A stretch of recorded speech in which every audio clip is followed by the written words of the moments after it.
Next up, we have Dr. Claude Sauder. Dr. Sauder is a local cardiologist who practices at the Cape Cod Healthcare Cardiovascular Centers in Hyannis and Sandwich. Dr. Sauder is a regular for us now in Wellness Trail events, speaking and putting his time into this. Thank you for that. He attended the Lebanese University of School of Medicine in Beirut, Lebanon, and completed his internal medicine residency at the Crozer Chester Medical Center in Pennsylvania, as well as the Cardiovascular Disease Fellowship at the Albany Medical Center in New York.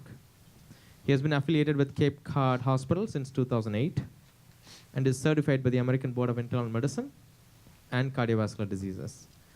Today, Dr. Sauder will discuss how to stay young at heart, and with a special focus on blood pressure. Without further ado, Dr. Sauder. Thank you.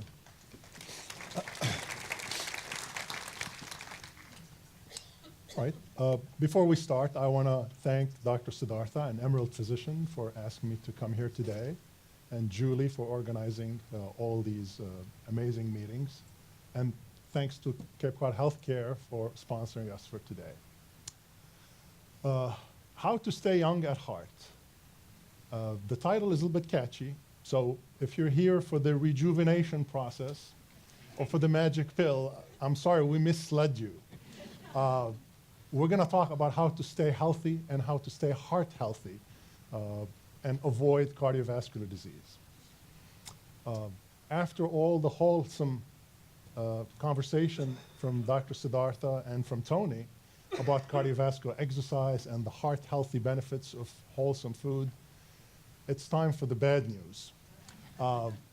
So the reason we're talking about this today is because we know that the #1 cause of death in men and women in this country is cardiovascular disease.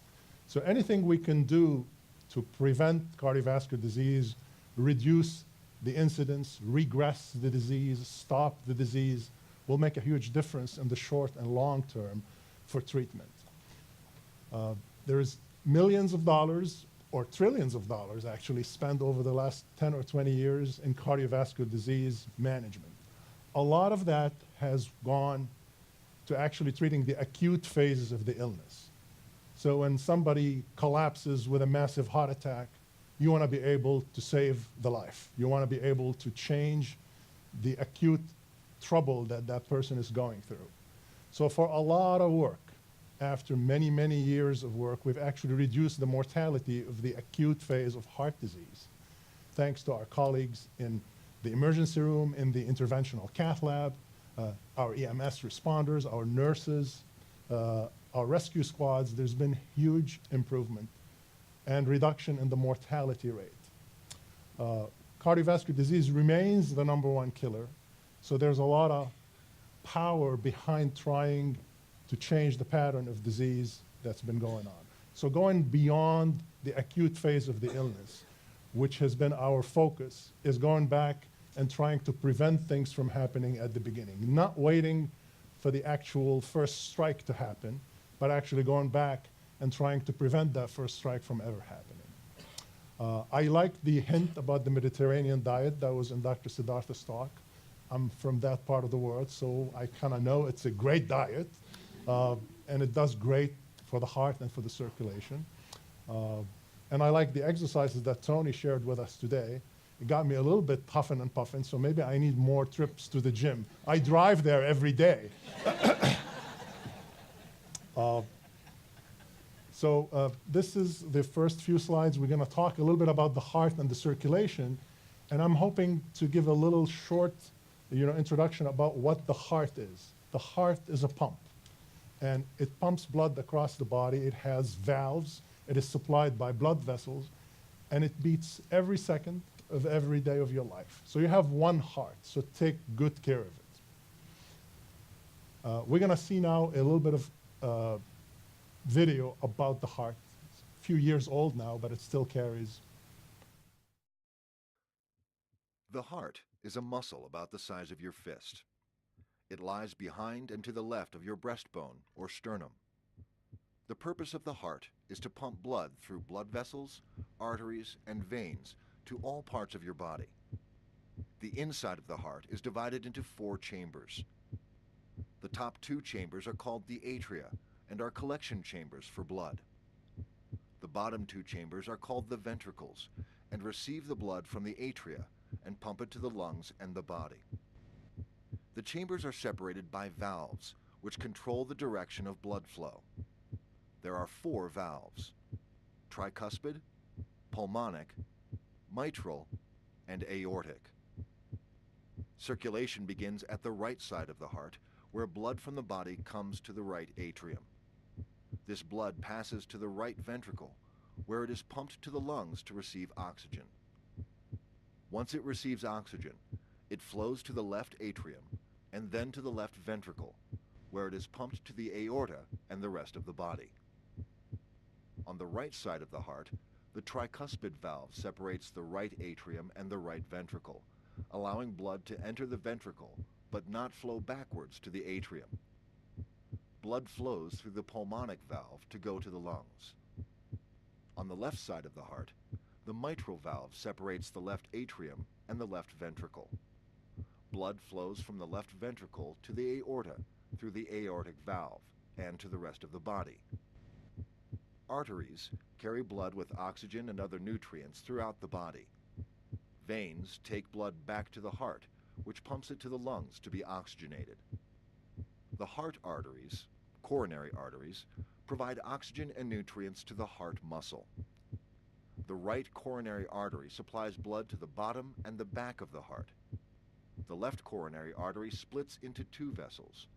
One branch supplies blood to the front of the heart. The other branch delivers blood to the left side of the heart. An electric system transmits signals throughout the heart to control its pumping. The electrical signal starts in the sinoatrial, or SA node, which is located in the upper portion of the right atrium and is known as the natural pacemaker of the heart. The electrical signal passes down to the lower chambers of the heart via the atrioventricular, or AV node, which controls the signal so the atria contract before the ventricles. In the ventricles, pathways carry the signal throughout the muscle so that they contract at the same time to pump blood to the lungs and through the body.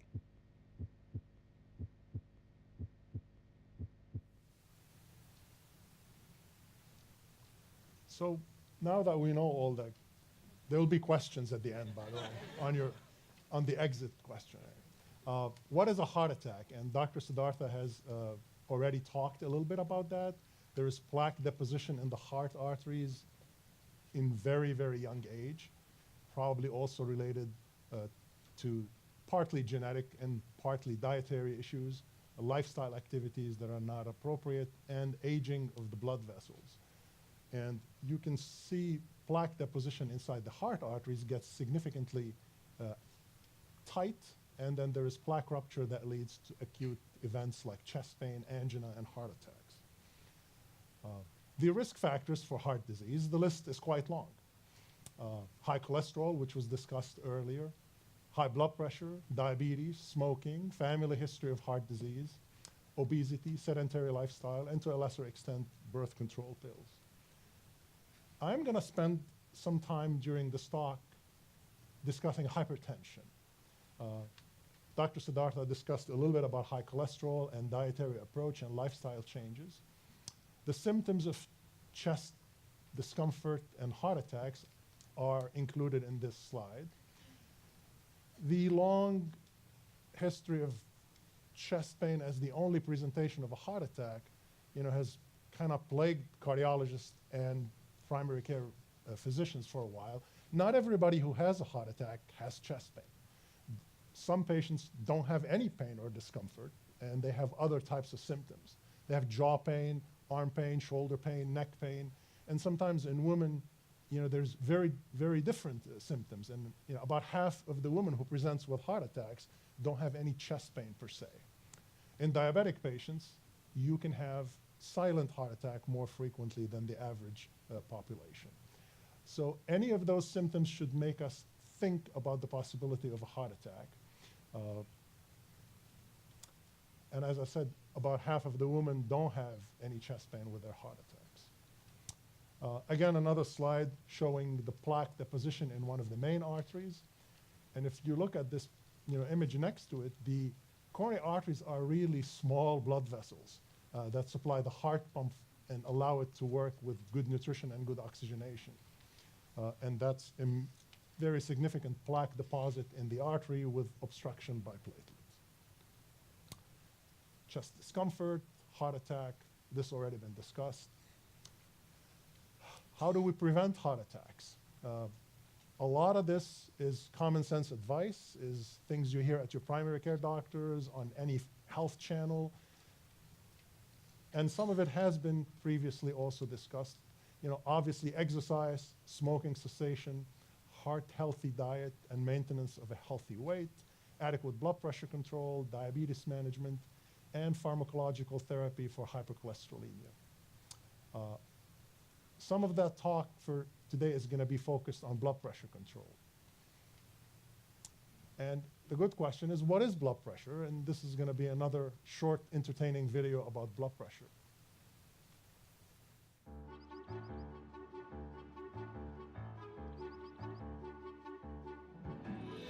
It's a beautiful fall evening. The sun is setting. The dog finally stopped barking. Life is good. But inside, there's trouble brewing, and Emma has no idea.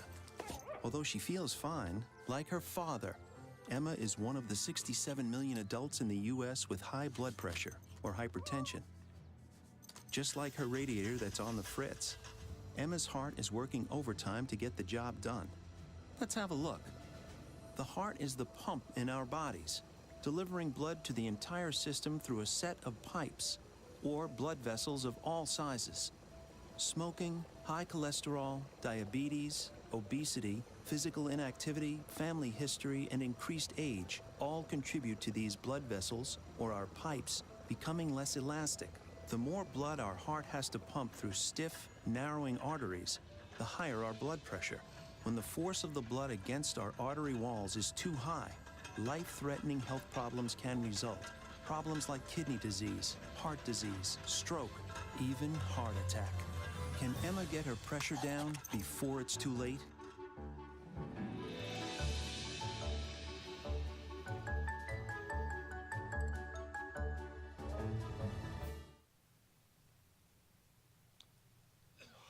So every few years, a large group of very smart people sit down together and make up some rules about blood pressure.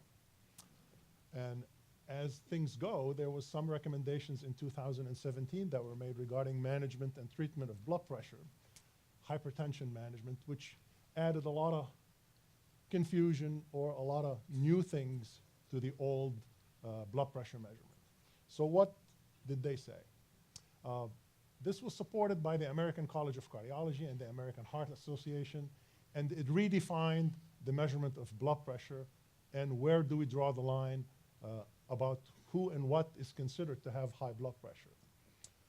The reason they did that is, although the treatment for hypertension has improved significantly over the last few years with different drugs, different pharmacological approaches, and many different lifestyle modifications, there were still significant strokes and heart attack that were attributed to bad blood pressure control.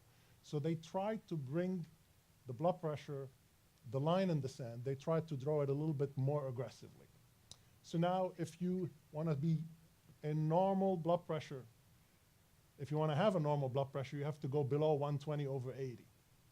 The second category of patient is now called elevated blood pressure, and these are people who have blood pressure between 120 to 129/80 or less.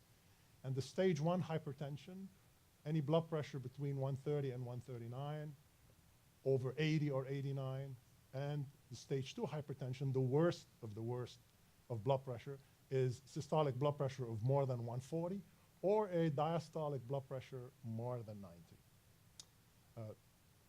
Elevated blood pressure was previously called pre-hypertension, so they changed that a little bit. But really, the measures of the blood pressure is a line that allows us to treat more aggressively patients and lower the risks of cardiovascular disease as it goes. Multiple risk factors for blood pressure. On one side, you have the modifiable risk factors, cigarette smoking, diabetes, hyperlipidemia, obesity, physical inactivity, and unhealthy diet. And on the other side, you have some of the relatively fixed risk factors. How do you measure blood pressure? Because that's probably the one thing that would say you have it or you don't have it. And a lot of the confusion or a lot of issues in the past were related to adequate measurement of blood pressure, how to do it, when to do it, in the morning, at night, in the afternoon, after you rest, when you wake up, after you exercise, during an office visit to the doctor, or away from the doctor. And there was a lot of confusion what kind of devices we use to measure blood pressure. It seems like the most correlating blood pressure with invasive blood pressure measurements is the one with the electronic sphygmomanometers, the one that are done on an automated basis that have oscillation of the measurements, and not the ones we use with the stethoscope. You have to use a blood pressure measurement in the patient after they rest for a little bit of time. You have to give your patient some repeat blood pressure measurement at more than one visit in order to diagnose them with hypertension. There is also some credit to be given to out-of-the-office blood pressure measurements. That helps also with reducing white coat hypertension, which is being scared of the doctor or having some anxiety related to your office visit. So we'll go through these a little bit fast here to come into the key steps for proper blood pressure measurements. How to prepare the patient, how to use the appropriate technique, and how to average the reading and provide these blood pressure readings to your patients. The causes of hypertension, there's two big categories of high blood pressure.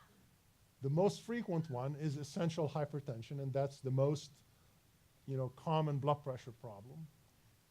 And the second cause of hypertension is secondary high blood pressure. So the secondary hypertension is the one where you have a cause that's making the blood pressure go up. And the common causes for that is renal disease, obstructive sleep apnea, renovascular issues, and some very rare forms of secondary hypertension. The plan of care. If you want to treat hypertension, you really want to try to make it more than just giving a patient a prescription and sending them home. It has to be a team approach. It has to relate to their lifestyle. It has to relate to what they've been having medical problems with, diabetes, cholesterol, sleep apnea, and you have to also add to that and stress the importance of lifestyle changes before you start giving them medications. So for all categories of patients, there's two major ways of treating blood pressure. One is pharmacological with all the medications and prescriptions that we currently have. And a second, but probably as important arm, which is lifestyle changes and non-pharmacological management of hypertension. Included in there is things like diet, like exercise, like salt reduction, and management of secondary causes like sleep apnea and obesity. So it's a class 1A, team-based approach is recommended for management of patients with hypertension. A lot of directions to help us manage these patients a little bit more aggressively. And I'm gonna stop a little bit here and talk a little bit about the numbers. So the magic number that we're gonna be using, is 130/80. And if we detect high blood pressure beyond 130/80, the first thing to do is to initiate lifestyle changes. Recommend a healthier exercise, recommend a different diet, smoking cessation, management of diabetes, and reduction of weight. And then initiate medications in patients who have a very tough to control blood pressure. 130/80 seems to be the newly accepted norm for management of blood pressure, at least by the American College of Cardiology. I want to spend a few minutes on the strategies to improve hypertension treatment and control. And if you look at all the patients, those with normal blood pressure, with elevated blood pressure, with stage 1 or stage 2, across the board, promoting optimal lifestyle and non-pharmacological therapies is essential for all these patients. If you have the worst of the worst blood pressure reading, which is stage 2, you have to initiate medical therapy with prescriptions as soon as possible, in addition to recommending the lifestyle modifications, because the danger of stroke and cardiac events is very high in that category of patient. If you have stage 1 hypertension and your patient's cardiac or cardiovascular risk is not that bad, you have time to initiate lifestyle modifications and non-pharmacological therapy and then reassess the blood pressure. If it stays high, then you start treatment. If your patient has a very high risk of cardiovascular disease, then you really want to initiate therapy pretty quick.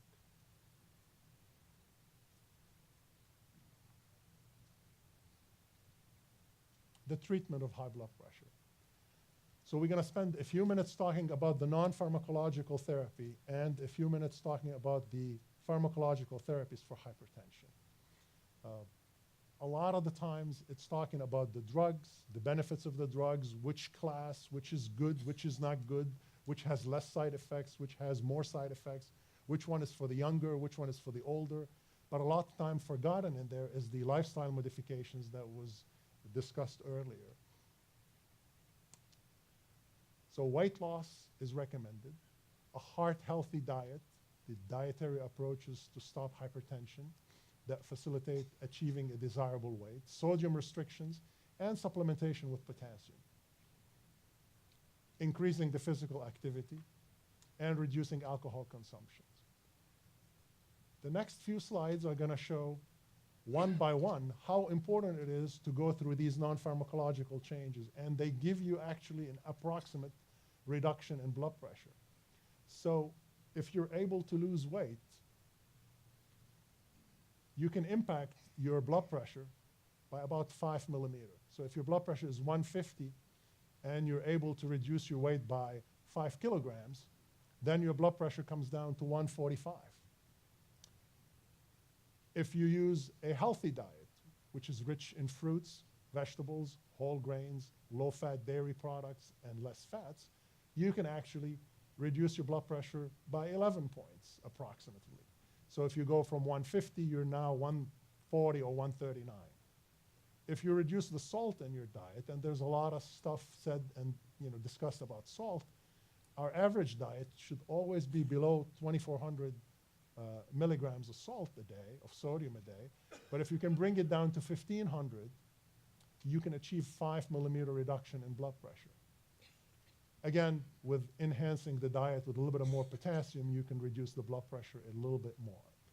So just by tallying these numbers and doing probably what's sitting on this desk here and what Dr. Sid had been talking about, you can make a significant improvement in your blood pressure control and management. Exercise, which Tony was talking about earlier, aerobic exercise, dynamic resistance, isometric resistance, you get a significant improvement, but you have to do it on a regular routine basis, and you have to do enough of it. If you're heavy on the alcohol consumption and you're drinking more than a couple of drinks daily for men or one drink daily in women, you can also, by reducing your alcohol consumption, reduce your blood pressure by about 4 millimeters on average. So all of these things, the lifestyle modifications, you can already see a significant improvement in blood pressure control just by doing that across the board in all of these patients diagnosed with high blood pressure. So there is nobody who wouldn't benefit from this. Now, if your weight is perfect, if you're eating the perfect diet, if your potassium consumption is good, if your alcohol consumption is not that bad, if you achieve all of these targets, then the next thing to do is to start pharmacological therapy to help your blood pressure. In some of the patients who already have suffered a heart attack or suffered from a stroke, those who present with very, very high blood pressure measurements, you really want to initiate this in parallel to the idea of starting them on some medicines. And some patients have to be started on 2 medications from the get-go. Cardiovascular disease remains the #1 killer of women in this country and of men. Pharmacological therapy, I could spend another couple of hours talking about this, but I have only a few minutes to go through this. And we're going to discuss the classes of drugs that makes a difference and why we use them and why not. This is a very confusing slide, very busy slide. But I want you to remember from this conversation that there are 3 classes of drugs that we use commonly to help patients who have bad blood pressure. There is no high blood pressure that's good for you. So any elevation of blood pressure increases your cardiovascular risk by X%. And every increase in blood pressure increases your cardiovascular risk. So there is no good blood pressure when it's high. There is no high blood pressure that's acceptable, that's okay. The only downside to this comment is if we are causing you problems with our medications that we prescribe on a daily basis, to drop your blood pressure to a point where you feel uncomfortable or you have the side effects, then we know that this is a bad situation for you. But the higher the blood pressure, the more aggressive we have to be, because there's a direct correlation between bad blood pressure and cardiovascular disease. The first category of drugs is thiazide-like diuretics, commonly used, hydrochlorothiazide being the agent that is most likely prescribed. The second category of drug is calcium channel blockers, amlodipine, felodipine, cardizem. These are very commonly used prescriptions. And the third class, but not the least, last but not least, is ACE inhibitors and ACE receptor blockers, lisinopril, losartan, Diovan. And there used to be another class of drug which was also a fourth or favorite, which has come off this classification. It's the beta blockers that we use in cardiology a lot for patients with heart attacks to control their blood pressure, for patients who have an aortic aneurysm to control their blood pressure. But it's fallen off the major families of drugs for the general population. So it has a very good use still, but it's not for everybody. So with that in mind, the philosophy has been to prescribe a single drug in the past and try to increase that dose approximately every few weeks to hit the blood pressure and bring it down a few notches. And when you maximize the prescription to the maximum dose possible, then you introduce another drug. That's still okay to do in some of the patients who need one little drug at one little dose, but that's not very, very common, unfortunately. When you maximize the drug to the full power, you do see a lot of side effects, which causes the patients not to like the medicine, not to like you, and never want to take another blood pressure pill again, and they end up with a problem. So the most recent studies have suggested that instead of using a single drug approach and cranking it up all the way, you're probably better off, instead of doubling the dose or tripling the dose, introducing another drug of a different mechanism that has come in there to work in a different, completely different mechanism, but at a lower dose. So you'd use kind of the 1-2 punch at low dose instead of trying to maximize the one drug or the other. And that seems to carry a little bit more benefit and be more easy to tolerate. There's a lot of these drugs out there, and the drug companies love making them. But if you don't want to use the combination pills, the ones that have 2 pills in one, or 3 pills in one sometimes, you could use the one pill and then the other pill and then the third pill, and you can put them all together, and they're still generic and easy to afford from the patient's standpoint. So that's kind of the new thing regarding management of blood pressure. We talked about the 130/80, which is kind of the norm where we want to go for with most of our patients. There are some patients who are on different, who should be on a different scale. The elderly patients, the nursing home patients, these are the patients who are very sensitive to changes in blood pressure. Those patients would have trouble with more aggressive management of blood pressure because they get lightheaded, dizzy, they faint, they have risk of falls, and by cranking up the medicines, you can really hurt these patients. A lot of times we forget to check their blood pressure when they stand up. So they come to the office, they sit down, they have a nice visit, you check their blood pressure, it's perfect. They come up from that chair or from the stretcher or from the examination table, and they stand up, and before they get to the door, their blood pressure has tumbled down, and they're dizzy and lightheaded, and you're wondering what's going on.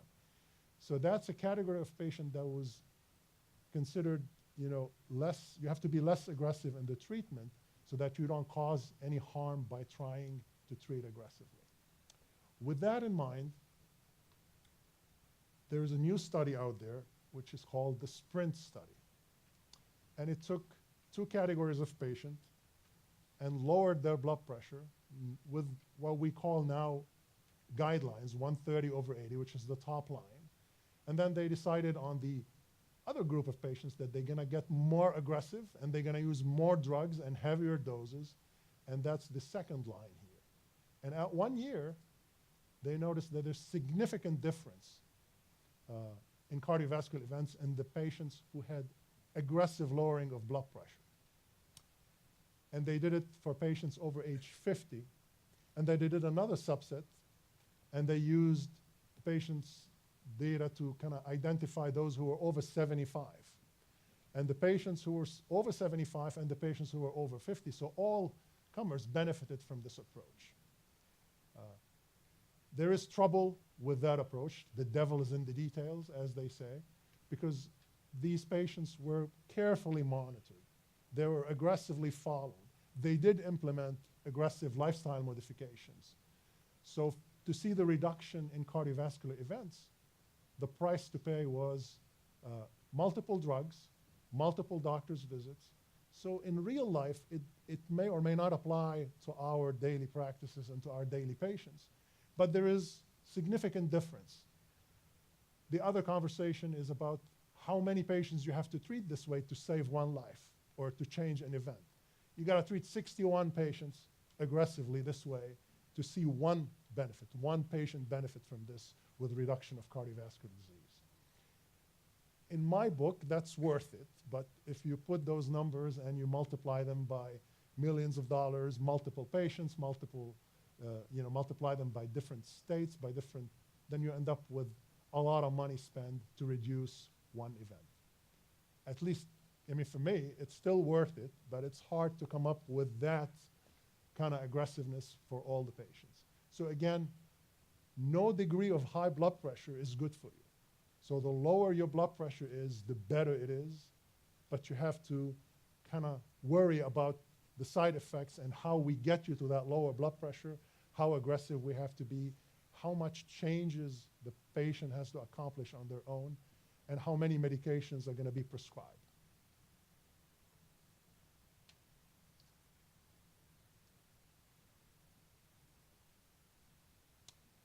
This is the medications I mentioned earlier. So the long-acting drugs, thiazide-like diuretics, are preferred versus the short-acting drugs. And these are some of those medications. They're in your handouts, so if you want to read those slides, they're fine to do. And this is the most recent recommendations, the advantages of a single pill combination versus taking one pill at very high dose. I want to this slide is actually something I wanted to share with you. It shows that if you double the dose, which is the second column here on every single kind of drug, or you put all these drugs and say, for all these drugs, if I double the dose of the medicine, what do I get on blood pressure? You get about 20% reduction in blood pressure. So if you take somebody on 100 milligram of Toprol and you multiply it to 200, if you take somebody on 50 milligrams of losartan and you double it to 100, what you get out of that is about 20% improvement in their blood pressure. But if you add another drug, you have a whole different level of magnitude of improvement in the blood pressure. So generally speaking, if you are taking a medicine for blood pressure and your blood pressure continues to be troubling, you can go up on the dose a little bit. The physician will give you a little bit of a higher dose, but the benefit you're going to get from maximizing or increasing that dose to full power is going to be about 20% on any given day. And as with everything else, the controversy is also how aggressively you want to lower the blood pressure. If you have the highest blood pressure readings in the 160s, 170s, 180s, the biggest chunk of benefit you get is from dropping that big number down to the 140s and 130s. You get less or a little bit less benefit if you start going on the lower side of that blood pressure. So if you take all comers, work on that big chunk of reduction first. Then if you want to fine tune it as a physician, as a general practitioner, as an internist, or as a cardiologist, you can get more benefit for your patient by bringing the blood pressure even lower. But then you have to worry a little bit about the side effects, and you have to be very, very selective. If you have a heart attack, if you have a stroke, if you have a very high risk of heart disease, you really should be very aggressive with those patients. And if you are able only to bring the blood pressure down from 170 to 140, you've made a huge impact on that patient's cardiovascular risk in the short and long term. We're going to play one quick video, and then we're going to do some questions. It started out like a totally normal day.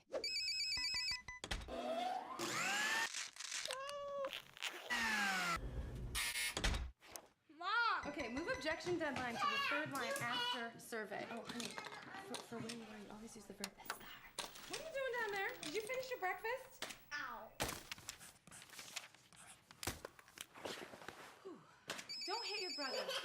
Honey, you have to eat something. Here. Okay, 5 minutes to carpool. Where's my coffee? You okay, Mom? Oh, I'm fine. Sandwich orders. What do you want? Almond butter and jelly. Spaghetti. You sure you're okay? I'm fine, sweetie. I am so late. Hey, buddy, how you doing? Hey, honey. You okay? Yeah, I'm fine. You sure? Oh, yeah. Here. Acai, my favorite. See you guys later. Wear your shoes. Put your shoes back on, please. You know, go help your sister. We're going in 3 minutes. Oh my God, what am I doing? I forgot to cut off the crust. Voila. Shoes on, potty if you need it. Honey, get your sister. Okay, here. Nobody move. I'm getting a dustpan. Mom! I think you're having a heart attack. Honey, do I look like the type of person who has a heart attack? I'm just gonna sit down. I'm totally fine. Don't forget to wear the high socks with the shin guards. Forget about the shin guards, Mom. Come on, Mrs. Underdog is not gonna wait.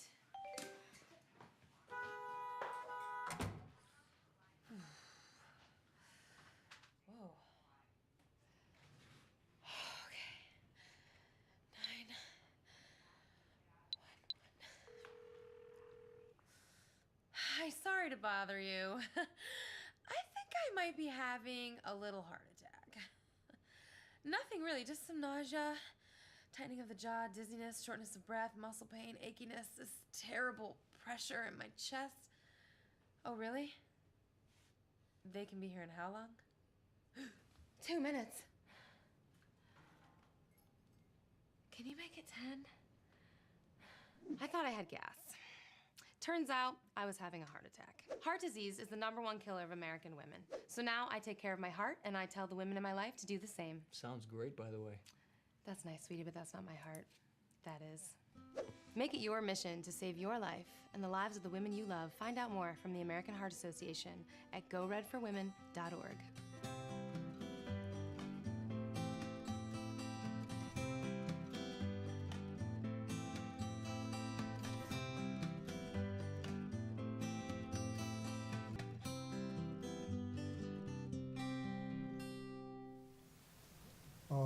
So that was a little bit of a Hollywood approach. Now back to our own Cape Cod Healthcare. This is a little brief but real day-to-day approach to the heart attack and treatment. Talks a little bit about our cardiovascular center, about our procedures, and about our cardiac success. We've seen that our outcomes in all of the structural spaces that we attend to have been comparable or better than the outcomes of almost any other program that we look at. Our aortic valve patients generally have a higher survival, They have a very low incidence of stroke or other major complications, and their survival has been documented as extraordinarily good. Similarly with the mitral patients, each and every one has felt so much better. There have been no major complications in this group of patients, and the translational approach of these types of procedures to now the most sickest group of patients that we have here on Cape Cod, allowing them to resume a normal lifestyle, has just been tremendous for our entire team and staff, because it makes us want to be available night and day and weekends to perform these procedures, even on an emergent basis. It's a very collegial, tight-knit group of individuals, each of whom has their own particular expertise. But together as a group, I mean, we provide very, very sophisticated care in almost every imaginable circumstance. People should realize how special the healthcare system here at Cape Cod is. Over 20 years ago, when I sat at the State House and tried to represent what we would likely be able to do here at Cape Cod, I said that the larger hospitals would have to keep up with us. And I think that we've seen that that's exactly what's happened here. As we've seen with the 4 patients that we've done emergency transcatheter aortic valve replacement, this is not something that's been being done anywhere in the world, really. There are 4 patients that are alive just here on Cape Cod within the last couple of years that really would not have been even attempted to have treatment anywhere else in the world. All right. Some questions maybe, if we have time? Take 2 questions, please. Could you define old age, please? Well, in some of these studies, they went over 75 or 80. But the definition of old age in most of the studies is octogenarians. So as I have gotten older, I start to realize that I got to move this ramp a little bit higher so that I could stay still pretty young. But in most of the studies, it's octogenarians or nonagenarians that we're dealing with when we talk about older population of adults. Was that in relevance to the blood pressure, though? One more question, yes.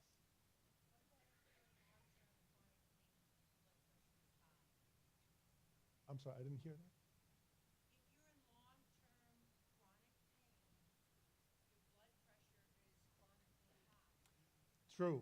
The question is if you have chronic pain of some sort or the other, your blood pressure is chronically high.